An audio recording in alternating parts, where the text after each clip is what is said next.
Hi friends, welcome to PSC tuition centre. ഇന്ന് നമ്മൾ പഠിക്കാൻ പോകുന്നത് പുതിയ SCERTയിലെ കോൺസ്റ്റിറ്റ്യൂഷനുമായി ബന്ധപ്പെട്ട 7ാം ക്ലാസ്സിലെ 3ാമത്തെ ചാപ്റ്ററായ ഭരണഘടന വഴിയും വഴികാട്ടിയും എന്ന ചാപ്റ്ററാണ്. വളരെ ചെറിയൊരു ചാപ്റ്ററാണ്. ഇതിലെ പല പോയിൻറ്സും നിങ്ങൾ നേരത്തെ തന്നെ പഠിച്ചതായിരിക്കും. എന്നിരുന്നാലും SCERT നമ്മൾ കംപ്ലീറ്റ് ചെയ്യേണ്ടത് നമ്മുടെ മാത്രം കടമയാണ്. സോ നമ്മൾ ഈ ചാപ്റ്ററും പഠിച്ചു പോവുക. കോൺസ്റ്റിറ്റ്യൂഷനുമായി ബന്ധപ്പെട്ട പുതിയ SCERT ചാപ്റ്ററും നമ്മൾ ചെയ്തിട്ടുണ്ട്. അതേപോലെ NCERT ചാപ്റ്ററും നമ്മൾ ചെയ്തിട്ടുണ്ട്, എക്കണോമിക്സുമായി ബന്ധപ്പെട്ടത്. പിന്നീട് കുറച്ച് കറണ്ട് അഫയേഴ്സ് ഭാഗങ്ങളും അതേപോലെ തന്നെ സാമൂഹ്യക്ഷേമ പദ്ധതികളുടെ വീഡിയോസും നമ്മൾ ചെയ്തിട്ടുണ്ട്. കാണാത്തവർ അതും കാണുക. അതിൻ്റെ പ്ലേലിസ്റ്റിൻ്റെ ലിങ്ക് ഞാൻ ഡിസ്ക്രിപ്ഷനിൽ കൊടുക്കാം. അടുത്ത പരീക്ഷയ്ക്ക് തീർച്ചയായും നിങ്ങൾക്ക് ഉപകാരപ്പെടും. സോ ഒട്ടും തന്നെ ലാഗില്ലാണ്ട് ഇന്നത്തെ വീഡിയോയിലേക്ക് പോകാം. എല്ലാ പ്രതിസന്ധികളിൽ നിന്നും രക്ഷകർതൃത്വത്തിൽ നിന്നും ഇന്ത്യയെ മോചിപ്പിക്കുന്ന ഒരു ഭരണഘടനയ്ക്കായി ഞാൻ ശ്രമിക്കും. ഏറ്റവും ദരിദ്രരായ മനുഷ്യർക്ക് രാജ്യത്തെ രൂപപ്പെടുത്തുന്നതിൽ കാര്യക്ഷമമായ ശബ്ദമുണ്ടാക്കുകയും രാജ്യം അവരുടേതാണെന്ന് അവർക്ക് തോന്നുകയും ചെയ്യണം. ഉച്ചനീചത്വങ്ങൾ ഇല്ലാതെ എല്ലാ സമുദായക്കാരും തികഞ്ഞ സൗഹാർദ്ദത്തോടെ ജീവിക്കുന്ന ഇന്ത്യക്കാണ് എൻ്റെ പരിശ്രമം. തൊട്ടുകൂടായ്മയുടെയും ലഹരി വസ്തുക്കളുടെയും ശാപമില്ലാത്ത ഇന്ത്യ, പുരുഷന്മാരുടെ അവകാശങ്ങൾ അതേപോലെ സ്ത്രീകൾക്കും അനുഭവിക്കാനാകുന്ന ഇന്ത്യ. ഇപ്രകാരം എഴുതിയത് ഗാന്ധിജിയാണ് യങ് ഇന്ത്യയിൽ 1931. ഈ ഉദ്ധരണിയുടെ കോൺസെപ്റ്റ് നന്നായി മനസ്സിലാക്കുക. സോ ഇവിടുന്ന് ഒരിക്കലും നിങ്ങൾക്ക് മാർക്ക് പോവില്ല. എല്ലാ പ്രതിസന്ധികളിൽ നിന്നും രക്ഷകർതൃത്വത്തിൽ നിന്നും ഇന്ത്യയെ മോചിപ്പിക്കുന്ന ഒരു ഭരണഘടനയ്ക്കായി ഞാൻ ശ്രമിക്കും. ഏറ്റവും ദരിദ്രരായ മനുഷ്യർക്ക് രാജ്യത്തെ രൂപപ്പെടുത്തുന്നതിൽ കാര്യക്ഷമമായ ശബ്ദമുണ്ടാക്കുകയും രാജ്യം അവരുടേതാണെന്ന് അവർക്ക് തോന്നുകയും ചെയ്യണം. ഉച്ച നീചത്വങ്ങളില്ലാതെ എല്ലാ സമുദായക്കാരും തികഞ്ഞ സൗഹാർദ്ദത്തോടെ ജീവിക്കുന്ന ഇന്ത്യക്കായാണ് എൻ്റെ പരിശ്രമം. തൊട്ടുകൂടായ്മയുടെയും ലഹരി വസ്തുക്കളുടെയും ശാപമില്ലാത്ത ഇന്ത്യ, പുരുഷന്മാരുടെ അവകാശങ്ങൾ അതേപോലെ സ്ത്രീകൾക്കും അനുഭവിക്കാനാവുന്ന ഇന്ത്യ. ഇപ്രകാരം എഴുതിയത് മഹാത്മാഗാന്ധി, യങ് ഇന്ത്യ, 1931. ഭരണഘടന സ്വാതന്ത്ര്യ സമര സേനാനികളുടെ സ്വപ്നം. ബ്രിട്ടീഷ് ആധിപത്യത്തിനെതിരെ ഉയർന്നു വന്ന ആദ്യത്തെ ബഹുജന സമരമായിരുന്നു 1857 ഒന്നാം സ്വാതന്ത്ര്യ സമരം. സൈനികർ, ഗോത്രവർഗക്കാർ, രാജാക്കന്മാർ, പ്രഭുക്കന്മാർ, കർഷകർ തുടങ്ങി നിരവധി വിഭാഗങ്ങളാണ് സമരത്തിൽ പങ്കാളികളായത്. ജനങ്ങൾക്കിടയിൽ മതസൗഹാർദ്ദത്തിലൂന്നിയുള്ള ദേശീയബോധം വളർത്തുന്നതിന് ഈ സമരം സഹായമായി. ദേശീയബോധം ശക്തിപ്പെട്ടതോടെ വൈദേശിക ആധിപത്യത്തിനെതിരെ ഇന്ത്യയുടെ വിവിധ ഭാഗങ്ങളിൽ ധാരാളം പ്രാദേശിക സംഘടനകൾ രൂപപ്പെട്ടു. Indian association, Madras native association, Pune Sarvajanik സഭ എന്നിവ ചില ഉദാഹരണങ്ങളാണ്. പ്രാദേശിക സ്വഭാവമുള്ള ഇത്തരം സംഘടനകളിൽ നിന്നും വിഭിന്നമായി ദേശീയ തലത്തിൽ ഒരു സംഘടന ഉയർന്നു വന്നത് 1885 രൂപീകൃതമായ ഇന്ത്യൻ നാഷണൽ കോൺഗ്രസിലൂടെയാണ്. അതോടെ ദേശീയ തലത്തിൽ ബ്രിട്ടീഷ് വിരുദ്ധ പ്രക്ഷോഭങ്ങൾക്ക് ഒരു സംഘടിതമാനം കൈവന്നു. ഇന്ത്യയിലെ വിവിധ ജനവിഭാഗങ്ങളുടെ പ്രശ്നങ്ങൾ അധികാരികളുടെ ശ്രദ്ധയിൽപ്പെടുത്തുക, ജാതിമത പ്രാദേശിക ചിന്താഗതിക്കതീതമായി ജനങ്ങൾക്കിടയിൽ ദേശീയബോധം വളർത്തുക തുടങ്ങിയവയായിരുന്നു ഈ പ്രസ്ഥാനത്തിൻ്റെ പ്രധാന ലക്ഷ്യങ്ങൾ. വിദേശ ഭരണം അവസാനിപ്പിക്കുക എന്നത് മാത്രമല്ല, മെച്ചപ്പെട്ട സാമൂഹ്യ രാഷ്ട്രീയ ജീവിതം ഓരോ ഇന്ത്യക്കാരനും ഉറപ്പാക്കുക എന്നതും സ്വാതന്ത്ര്യ സമര പ്രസ്ഥാനത്തിൻ്റെ പ്രധാന ലക്ഷ്യങ്ങളിൽ ഒന്നായിരുന്നു. സമരത്തിൻ്റെ ഓരോ ഘട്ടത്തിലും മിത തീവ്ര ദേശീയവാദ ഉൾപ്പെടെ നേതൃത്വത്തിന് വ്യത്യസ്ത കാഴ്ചപ്പാടുകൾ ഉണ്ടായിരുന്നെങ്കിലും ചില അടിസ്ഥാന ആശയങ്ങളും മൂല്യങ്ങളും ഉയർത്തിപ്പിടിച്ചുകൊണ്ടായിരുന്നു ദേശീയ പ്രസ്ഥാനം മുന്നോട്ടു പോയിരുന്നത്. ഗാന്ധിജിയുടെ വരവോടുകൂടിയാണ് സ്വാതന്ത്ര്യ സമര പ്രസ്ഥാനത്തിന് ബഹുജന സ്വഭാവം കൈവന്നത്. ഗാന്ധിജിയുടെ സ്വാധീനം സാമൂഹ്യ നീതിയിൽ അധിഷ്ഠിതമായ ജനാധിപത്യം എന്ന ആശയം ശക്തമാക്കി. ദേശീയ പ്രസ്ഥാനം മുന്നോട്ട് വെച്ച സ്വാതന്ത്ര്യം, സാമൂഹ്യ നീതിയിൽ അധിഷ്ഠിതമായ സമത്വം, സാഹോദര്യം, മതസൗഹാർദ്ദം എന്നീ ആശയങ്ങളും മൂല്യങ്ങളുമാണ് നമ്മുടെ ഭരണഘടനയുടെ അടിത്തറയാക്കേണ്ടതെന്ന് നേതാക്കൾ ആഗ്രഹിച്ചു. 1857 ഒന്നാം സ്വാതന്ത്ര്യ സമരത്തിന് ശേഷം ദേശീയബോധം വളരുകയും പ്രാദേശിക സംഘടനകൾ രൂപപ്പെടുകയും ചെയ്തു. അതിന് എക്സാമ്പിളായിട്ടാണ് Indian association, Madras native association, Pune Sarvajanik Sabha. ഇത്തരം സഭകളിൽ നിന്നും വേറിട്ട് നിന്നൊരു പ്രസ്ഥാനമായിരുന്നു ഇന്ത്യൻ നാഷണൽ കോൺഗ്രസ്. 1885 നിലവിൽ വന്നു.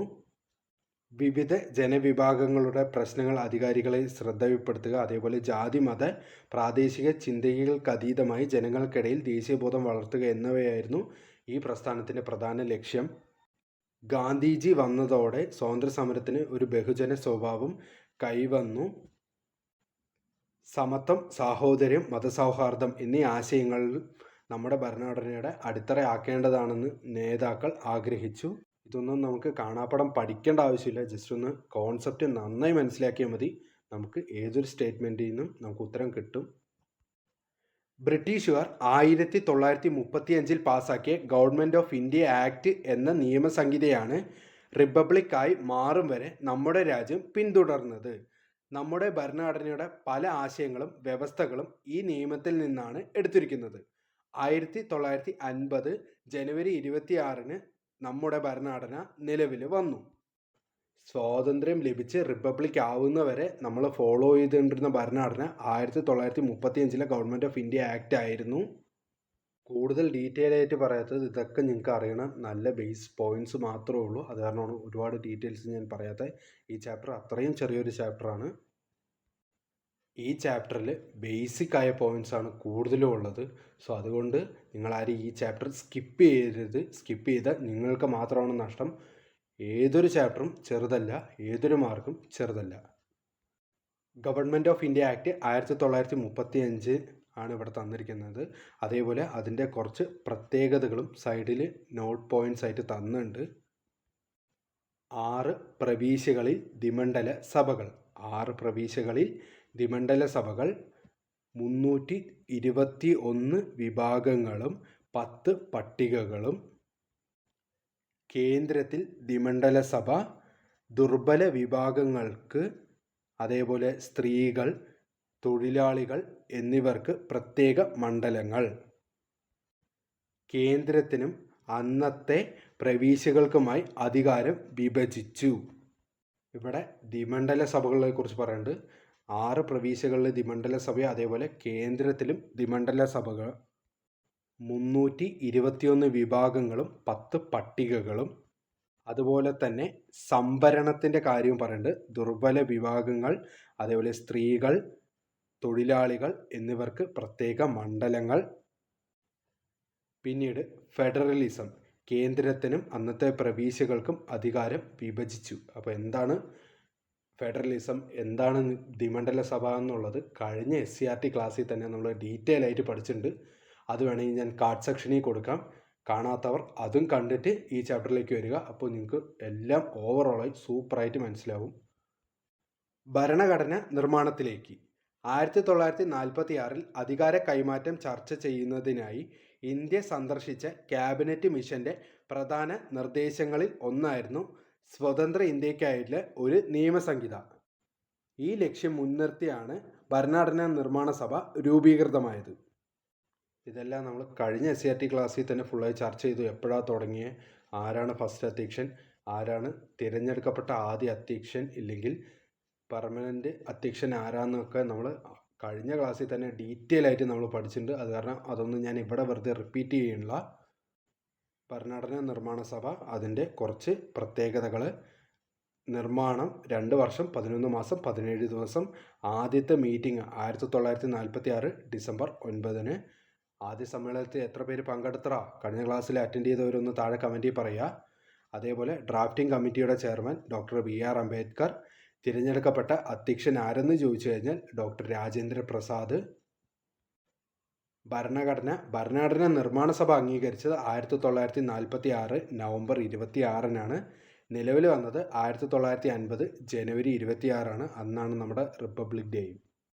ലോകത്തിലെ ഏറ്റവും മികച്ച ഒന്നാവണം നമ്മുടെ ഭരണഘടന എന്ന ആഗ്രഹം അത് എഴുതി തയ്യാറാക്കാൻ നിയോഗിക്കപ്പെട്ട ഭരണഘടനാ നിർമ്മാണ സഭയ്ക്ക് ഉണ്ടായിരുന്നു. നമ്മുടെ ഭരണഘടനയുടെ മുഖ്യ ശില്പിയായ ഡോക്ടർ BR അംബേദ്കർ 60ഓളം രാജ്യങ്ങളിലെ ഭരണഘടനകൾ വിശദ പഠനത്തിന് വിധേയമാക്കുകയുണ്ടായി. മറ്റു രാജ്യങ്ങളിൽ രൂപപ്പെട്ട ഭരണഘടനകളുടെ നല്ല വശങ്ങൾ നമ്മുടെ ഭരണഘടനയിലേക്ക് സ്വീകരിക്കുകയായിരുന്നു അദ്ദേഹത്തിൻ്റെ ഉദ്ദേശം. ഇന്ത്യക്കുള്ള വൈവിധ്യം, ചരിത്ര പാരമ്പര്യം, സംസ്കാരം തുടങ്ങിയ കാര്യങ്ങൾ കൂടി പരിഗണിച്ചാണ് വിദേശ ഭരണഘടനകളിലെ ആശയങ്ങൾ നാം സ്വീകരിച്ചിരിക്കുന്നത്. ലോകത്തെ ഏറ്റവും വലിയ എഴുതപ്പെട്ട ഭരണഘടനയാണ് ഇന്ത്യയുടേത്. 1950 ജനുവരി 26 നിലവിൽ വന്ന നമ്മുടെ ഭരണഘടനയിൽ 22 ഭാഗങ്ങളും 395 അനുച്ഛേദങ്ങളും 8 പട്ടികകളും ഉണ്ടായിരുന്നു. ഭരണഘടനയുടെ സവിശേഷതകൾ: പാർലമെന്ററി ജനാധിപത്യ ഭരണം. രാജ്യത്തെ ഭരണാധികാരികളെ നിയമനിർമ്മാണ സഭകൾ നിയന്ത്രിക്കുന്നു. ജനങ്ങളുടെ പരമാധികാരം. രാഷ്ട്രത്തിൻ്റെ എല്ലാ അധികാരങ്ങളും ഉത്ഭവിക്കുന്നത് ജനങ്ങളിൽ നിന്നാണ്. മൗലിക അവകാശങ്ങൾ. ഓരോ വ്യക്തിക്കും രാഷ്ട്രം ഉറപ്പുവരുത്തേണ്ട ചില അടിസ്ഥാന ആശയങ്ങൾ. മൗലിക കടമകൾ.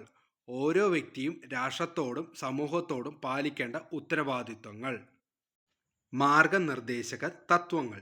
സാമൂഹ്യ സാമ്പത്തിക അവകാശങ്ങൾ ഉറപ്പുവരുത്തുന്നതിനായി രാഷ്ട്രത്തിന് നൽകിയിരിക്കുന്ന നിർദ്ദേശങ്ങൾ. നിയമവാഴ്ച. എല്ലാ പൗരരും നിയമത്തിന് വിധേയരാണ്. ആരും നിയമത്തിന് അതീതരല്ല. സാർവത്രിക പ്രായപൂർത്തി വോട്ടവകാശം. നിശ്ചിത പ്രായം പൂർത്തിയായ എല്ലാവർക്കും വോട്ട് ചെയ്യാനുള്ള അവകാശം. സ്വാതന്ത്ര്യവും നിഷ്പക്ഷവുമായ നീതിന്യായ വ്യവസ്ഥ. നിയമനിർമ്മാണ, കാര്യനിർവഹണ വിഭാഗങ്ങളിൽ നിന്നും സ്വതന്ത്രമാക്കപ്പെട്ട കോടതി സംവിധാനം. ഫെഡറലിസം. അധികാരം കേന്ദ്രത്തിനും സംസ്ഥാനങ്ങൾക്കുമായി വിഭജിക്കപ്പെടുന്ന സംവിധാനം. ഏകപൗരത്വം. രാജ്യത്ത് ഒരൊറ്റ പൗരത്വമേ ഉള്ളൂ. സംസ്ഥാനങ്ങൾക്കായി പ്രത്യേക പൗരത്വമില്ല. ഇതൊക്കെ ബേസിക് പോയിന്റ്സ് ആണ്. അതാണ് ഒന്ന് ചെറുതായിട്ടൊന്ന് വായിച്ചു പോയത്. നിയമങ്ങളുടെ ഉറവിടം. നമ്മുടെ ഭരണഘടന രാഷ്ട്രത്തിൻ്റെ അടിസ്ഥാന നിയമസംഹിതയാണ്. ഭരണഘടനാ വ്യവസ്ഥകൾക്ക് അനുസൃതമായി മാത്രമേ കേന്ദ്ര സംസ്ഥാന സർക്കാരുകൾക്ക് ഏതൊരു നിയമവും നിർമ്മിക്കാൻ കഴിയൂ. സർക്കാരുകൾക്ക് നിയമങ്ങൾ നിർമ്മിക്കുവാനും നടപ്പിലാക്കുവാനും കഴിയുന്ന അതിരുകൾ ഭരണഘടന നിർവചിച്ച് നൽകുന്നു എന്നർത്ഥം. നിയമത്തിൻ്റെ വ്യവസ്ഥ എന്ന നിലയിലും സ്രോതസ്സ് എന്ന നിലയിലും പരമോന്നത സ്ഥാനമാണ് ഭരണഘടനയ്ക്കുള്ളത്. കുട്ടികൾക്ക് നേരെ നടക്കുന്ന ലൈംഗിക അതിക്രമങ്ങൾ തടയുവാനും കുറ്റവാളികൾക്ക് തക്ക ശിക്ഷ ഉറപ്പാക്കുവാനും 1989 കുട്ടികളുടെ അവകാശ ഉടമ്പടി ലക്ഷ്യം വയ്ക്കുന്നു. ഇന്ത്യൻ ഭരണഘടന ഉറപ്പു നൽകുന്ന അവകാശങ്ങൾ ലിംഗഭേദമില്ലാതെ നടപ്പാക്കുന്നതിനും ബാലസൗഹൃദ നടപടികൾ ഉൾക്കൊള്ളിച്ചുകൊണ്ടും നിലവിൽ വന്ന നിയമമാണ് POCSO act 2012, protection of children from sexual offences act 2012. 18 വയസ്സിന് താഴെയുള്ള ഏതൊരാളെയും കുട്ടിയായി നിയമം പരിഗണിക്കുന്നു. ഭയരഹിതമായും സുരക്ഷിതമായും സമൂഹത്തിൽ ജീവിക്കുവാൻ ഓരോ കുട്ടിക്കും അവകാശമുണ്ട്. അസ്വസ്ഥത ഉളവാക്കുന്നതും സുരക്ഷിതത്വമില്ലാത്തതുമായ സ്പർശനം, നോട്ടം, പ്രവൃത്തി മുതലായവ ഏത് വ്യക്തിയിൽ നിന്നുണ്ടായാലും അവ തിരിച്ചറിയുവാൻ കഴിയണം. ഇത്തരം പ്രവൃത്തികളോട് അരുത് എന്ന് പറയുവാനും അകറ്റി നിർത്തുവാനും അധികാരികളോട് പരാതിപ്പെടുവാനും ശ്രദ്ധ പുലർത്തണം. ലൈംഗിക അതിക്രമ കേസുകൾ ഉണ്ടായാൽ അവ റിപ്പോർട്ട് ചെയ്യേണ്ടത് വകുപ്പ് 19 പ്രകാരം സ്പെഷ്യൽ ജുവനൈൽ പോലീസ് യൂണിറ്റിലോ ലോക്കൽ പോലീസിലോ ആണെന്ന് നിയമത്തിൽ വിവരിക്കുന്നു.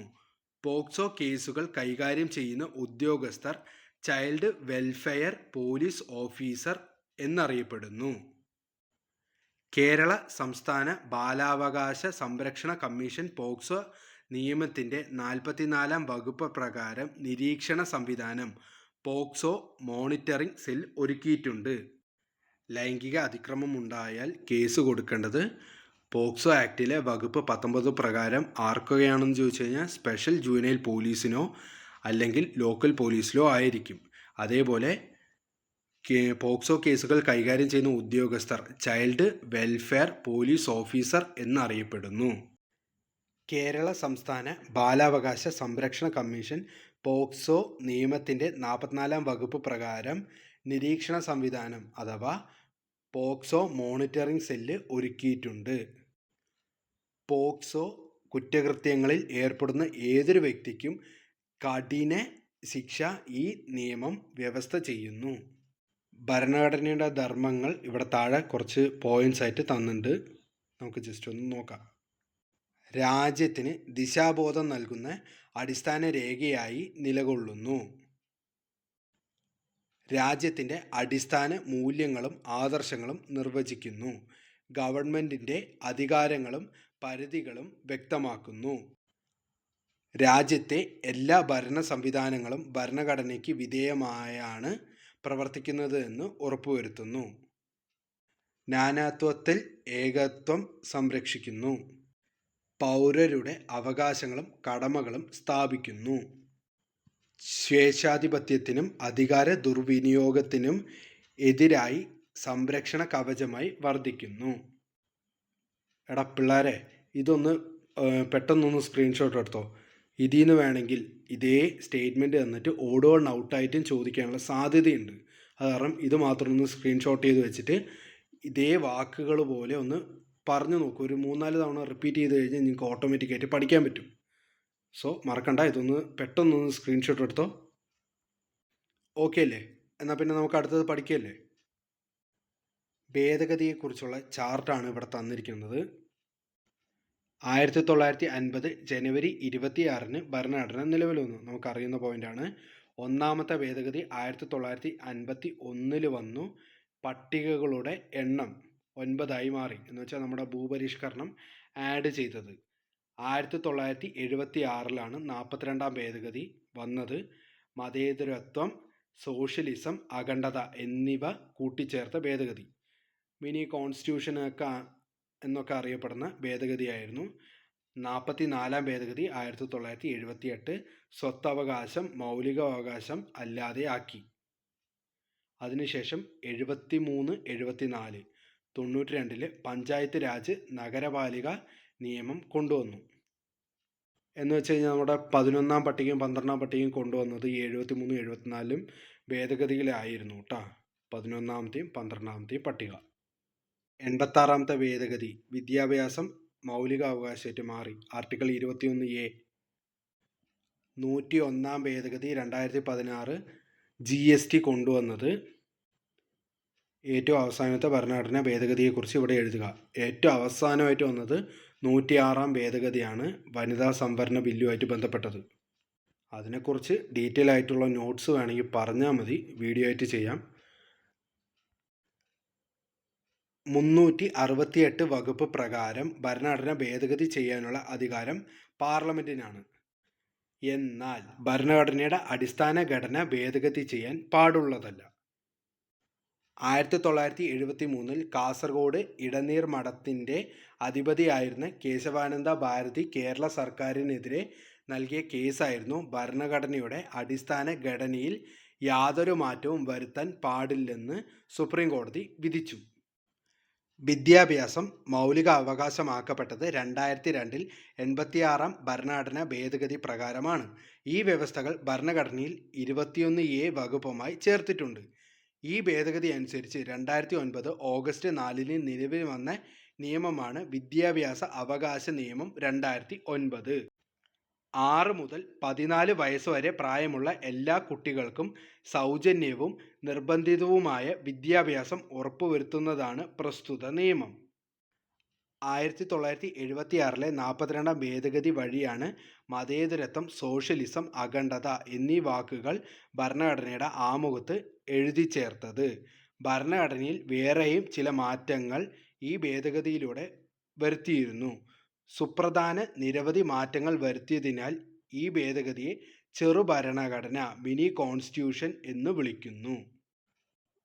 നമ്മൾ പഠിച്ചിരിക്കേണ്ട പോയിന്റ്സ് എല്ലാം ഞാൻ പറഞ്ഞു കഴിഞ്ഞു. പിന്നീട് ഈ ചാപ്റ്ററിൽ കൂടുതലുള്ളത് സ്കൂൾ കുട്ടികൾക്ക് വേണ്ടിയിട്ടുള്ള ക്വസ്റ്റ്യൻസ് ആണ്. അത് നമ്മൾ ചെയ്തു നോക്കേണ്ട ആവശ്യമില്ല. എന്നിരുന്നാലും ഒന്ന് ആ ചോദ്യങ്ങളൊന്ന് വായിച്ചു നോക്കുന്നത് നല്ലതായിരിക്കും.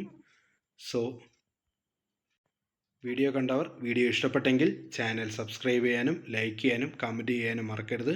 എന്തെങ്കിലും ഡൗട്ട് ഉണ്ടെങ്കിലോ ഇല്ലെങ്കിൽ പുതിയ വീഡിയോസ് ഇത് വേണമെന്ന് പറഞ്ഞാലോ ഞാൻ ചെയ്യാം. അത് കമൻറ്റ് സെക്ഷനിൽ പറഞ്ഞാൽ മതി. അതേപോലെ തന്നെ ഞാൻ ചെയ്തതിൽ എന്തെങ്കിലും പോരായ്മകളുണ്ടെങ്കിലും കമൻറ്റ് സെക്ഷനിൽ പറയുക. അടുത്ത വീഡിയോസിൽ ഞാൻ റെക്ടിഫൈ ചെയ്യാം. സോ അടുത്ത വീഡിയോയിൽ കാണുന്നവരെ good bye and thank you.